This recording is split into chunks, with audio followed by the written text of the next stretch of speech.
География моего авантюрного замысла была грандиозной. От высоких Балкан до 3 островов Средиземного моря. Сука. Ой, олень. Но с самого начала были тревожные звонки, на которые я не обращал внимания. Ой, ты маленькая. Сейчас, оглядываясь, я понимаю, все это было уроком. Ну ты б даешь. Куда ты б заехал? Главное в пути не пройденное расстояние, а решимость дойти до горизонта. Но обо всем этом по порядку. Ага, дипломат. Печь млиной. Yeah. 7 o'clock closer. Yeah. I'm done.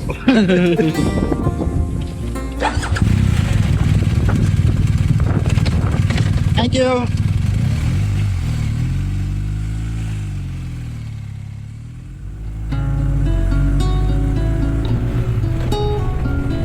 Вот в таком затерянном месте я прошел границу Боснии и Герцеговины.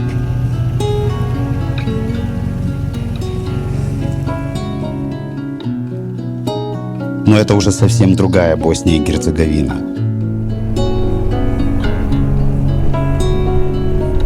Страна, где горы хранят тишину, реки — глубину. Без номеров, без ничего. Печь млыны был указатель. Я еду за Мерседесом. Здесь прошлое ощущается не как история, а как дыхание земли. Блин, дорожки такие узкие. Ну, конечно, а что ты хочешь? Я еду к очередному малоизвестному месту. И это место очень уникальное. Здесь протекает река, которая 9 раз уходит под землю и выходит наружу.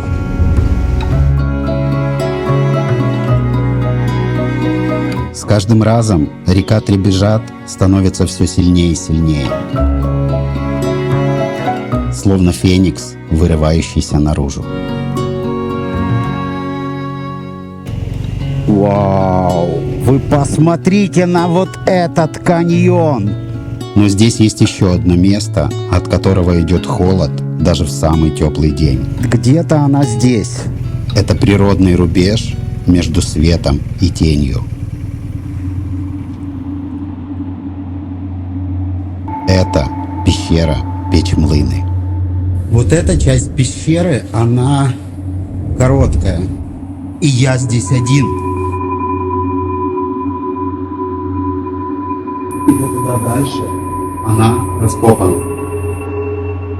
Изведанная длина этих пещер 18 километров. Печь млыны – это большой источник, из которого рождается река Требежат.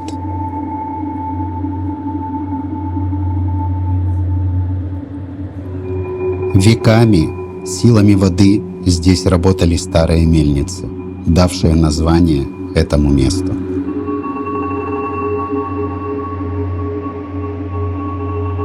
Вау! Это место, где из темноты рождается вода.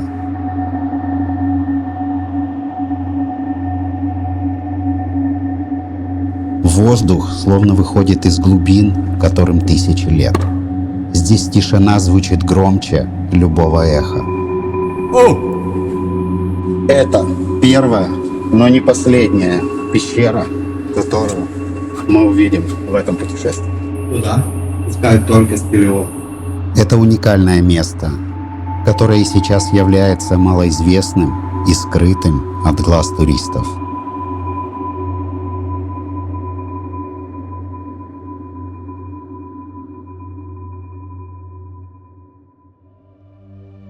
И вот как-то вот здесь мне надо сейчас проехать вот этой дорожкой. Ого, поворотик такой нормальный. Сейчас мне нужно было спуститься на дно каньона.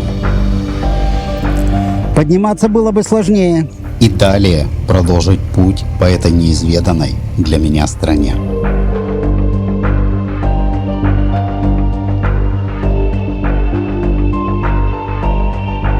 И сделали ж такую дорогу.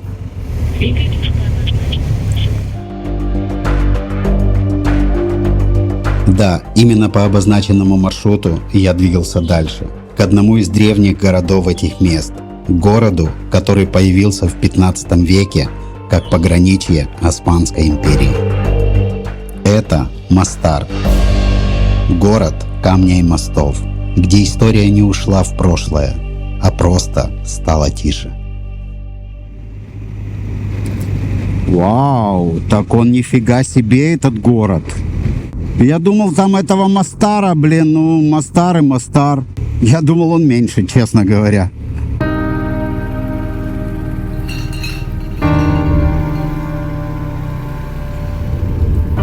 Именно здесь я и собирался остановиться на ночлег. Вот так мне идут показывать номер за 25 евро. На секундочку. На букинге он стоил 40. Вот так. Так получилось, что я встретил Мостар не днем, а в момент его покоя, когда город остается наедине с ночью.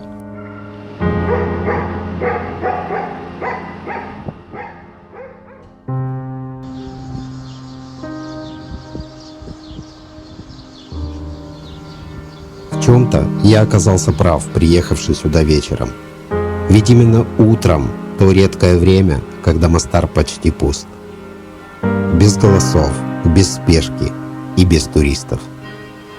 Я двигался в самое сердце города, к старому мосту. Ведь именно он дал название городу Мостар, что переводится «стражник моста».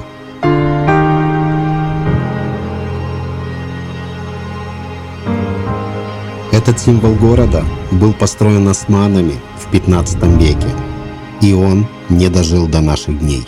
Это уже новый мост. Он был построен в 2004 году. В 90-е годы он был полностью разрушен.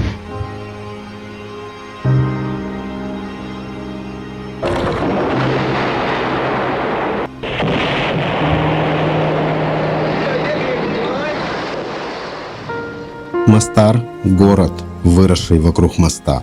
Здесь камень соединяет не только берега, но и эпохи.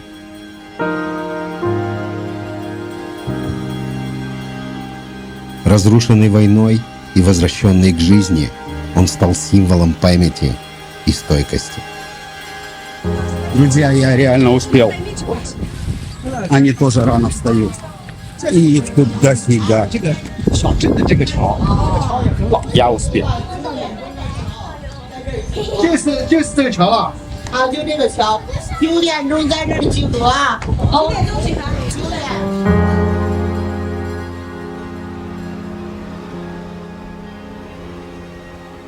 Всему свой век.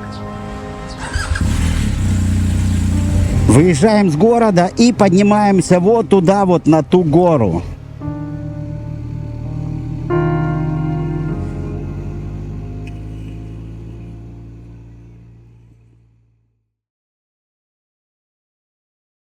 Блин, а он реально здоровенный, этот город. Вот эта часть старого города. И вот там вот находится мост. Он реально большой. Но мы продолжаем путь аж вот туда наверх.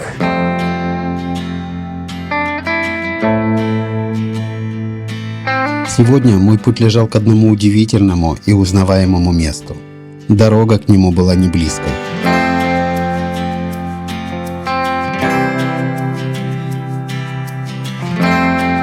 Но я и не спешил. Иногда важна не скорость, а то, что открывается по пути. А впереди меня ждали новые, неожиданные открытия.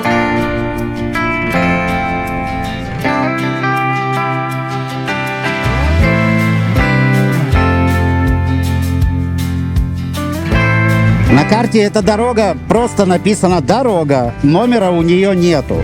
Но она кайфовая. На мотоцикле можно проехать даже вот на туристическом. Но мы не просто поехали этой дорогой. Здесь есть древние некрополи, древние захоронения.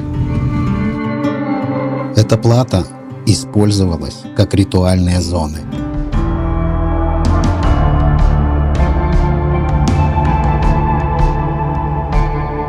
Традиционно считалось местом, где человек ближе к Богу. Захоронение на возвышенности символизирует переход между мирами, землей и вечностью. Ага, но оно закрыто. Это не просто кладбище, это своеобразная каменная память. Вот он, этот древний некрополь.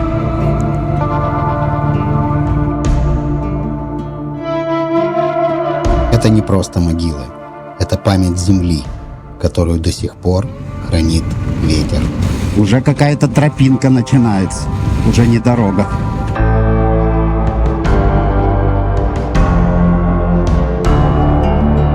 Но везде просто тупо камни.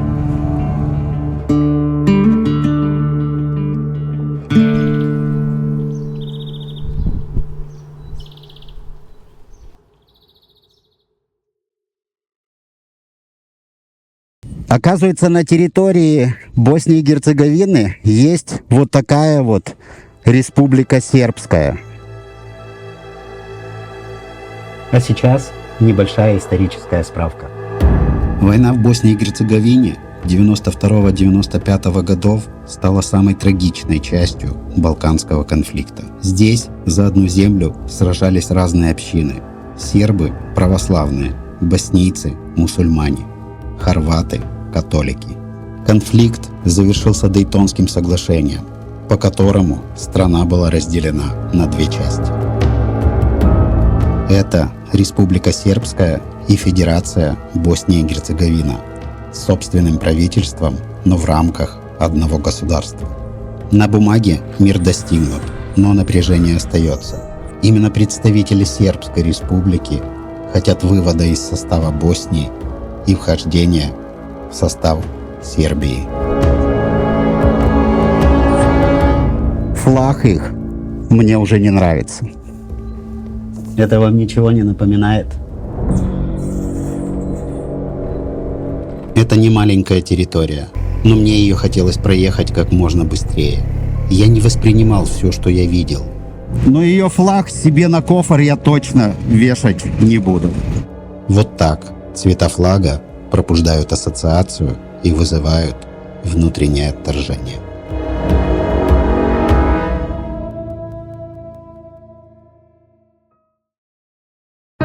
Я уже несколько дней езжу по Балканам, но я еще не видел моря.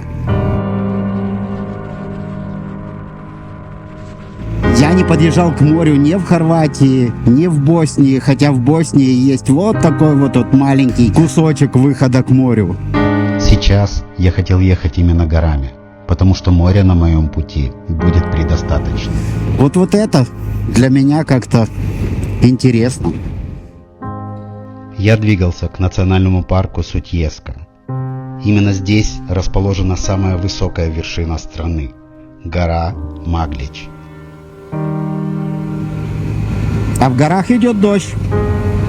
Но проехать через этот национальный парк я в любом случае должен. Посмотрите на эту красоту.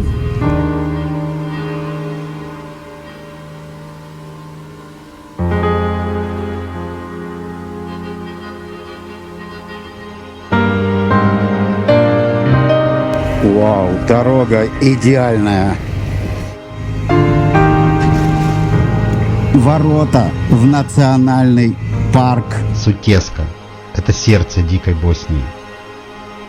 Здесь уникальное сочетание высоких гор и первозданной природы. Эта дорога не просто ведет через парк, она ведет внутрь его. Именно здесь находится один из последних первобытных лесов Европы. Это Перучица. Место, где человек так и не стал хозяином. В этом заповеднике природа остается такой, какой была задолго до нас.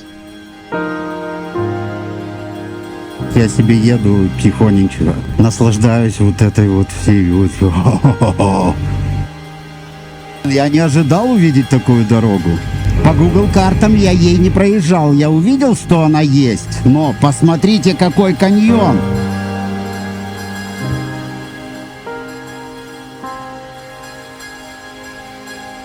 Заехал в туннель, как в кондиционер какой-то, наверное, в середину попал.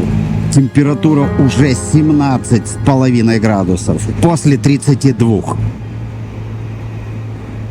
Ну вот когда выезжаешь и видишь вот это все, это вообще пипец. Еще немного, и я попаду в новую для своего мотоцикла страну. И открывающиеся виды, они...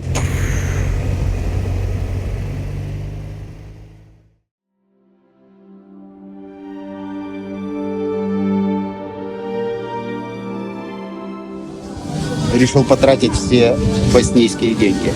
Решил покушать и купить так с собой всякой ерунды, чтобы были какие-то запасы. Что делать? Надо тратить деньги. Путь границы Черногории тянется вдоль реки Дрима. Спокойной на вид, но сильной по характеру. Знаки внимания стоят. Надо подальше от них держаться, потому что, реально они на таких вездеходах тут ездят. Блин, конечно, тут дороги не будет. Дорога повторяет каждый изгиб каньона. Внизу изумрудная вода и крошечные рафты, бросая вызов течению.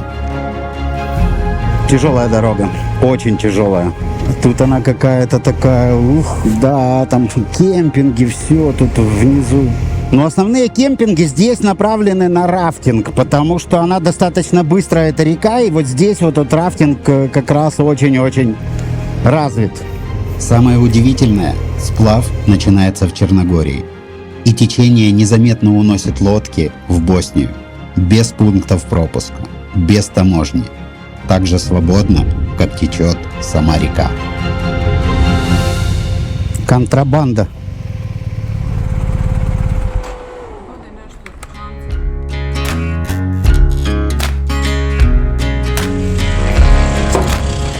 Босния остается в зеркалах. Впереди Черногория. Та же дорога, но уже другая страна. Новая страна. Вот это граница.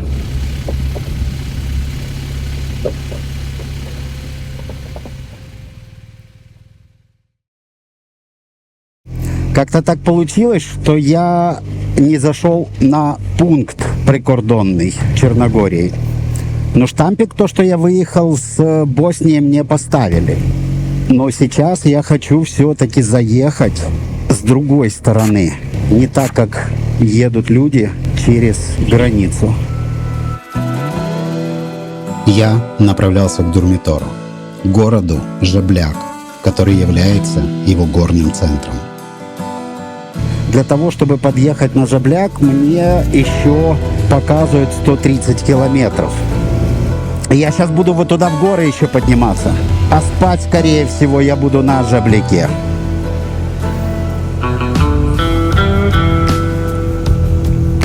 Но по пути невозможно было проехать мимо еще одного места. Национальный парк Пива. Я, конечно, не уверен, что тут кто-то ездит, кроме Александра Юрьевича, но я тут еду. Я решил так проехать. Вот это мы сейчас едем по национальному парку Пива. Ёпсель-мопсель. Вот это там каньон! Это не только каньон и изумрудное Пивское водохранилище. Это суровые горы, простор и ощущение отдаленности от всего мира. Он крутой! А дорога называется просто дорога. Путь Святого Якова, Панорамик Роуд. Дурмитор. Прямо. Едем.